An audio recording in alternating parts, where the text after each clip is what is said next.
All right, so congratulations, you made it to phase 6. This is all about optimizing your time when you're remote. So some key things to consider when you're choosing your base is time zones, right? Let's arbitrage the time zones. And it's all about your personality, right? So not only does every city attract a certain type of person and a type of personality and characteristics, keep that in mind, but also the time of day you wake up, because more than likely, you will not be able to flex your hours. What does flexing hours means?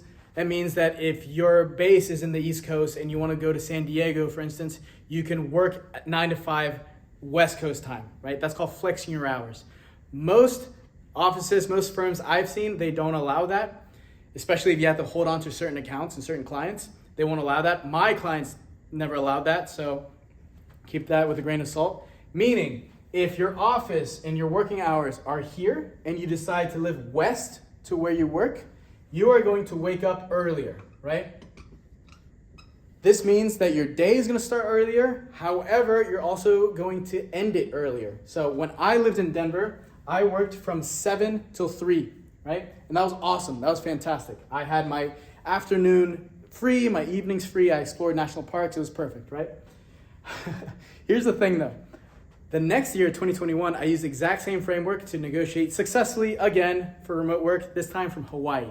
Now, Hawaii is way over here, very west of the East Coast, right? My client did not want me to flex my hours. Very few people knew I was living in Hawaii, by the way. It was just a need to know basis, right?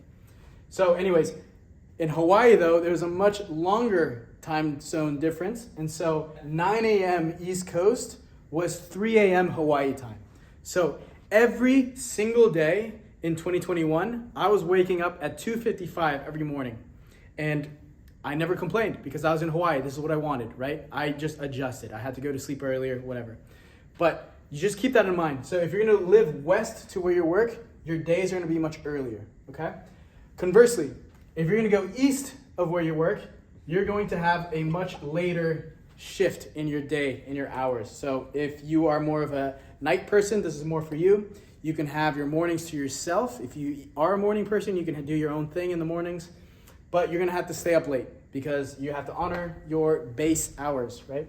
So the city has a personality, that's one thing. The other thing is the time zone arbitrage you're gonna have to do.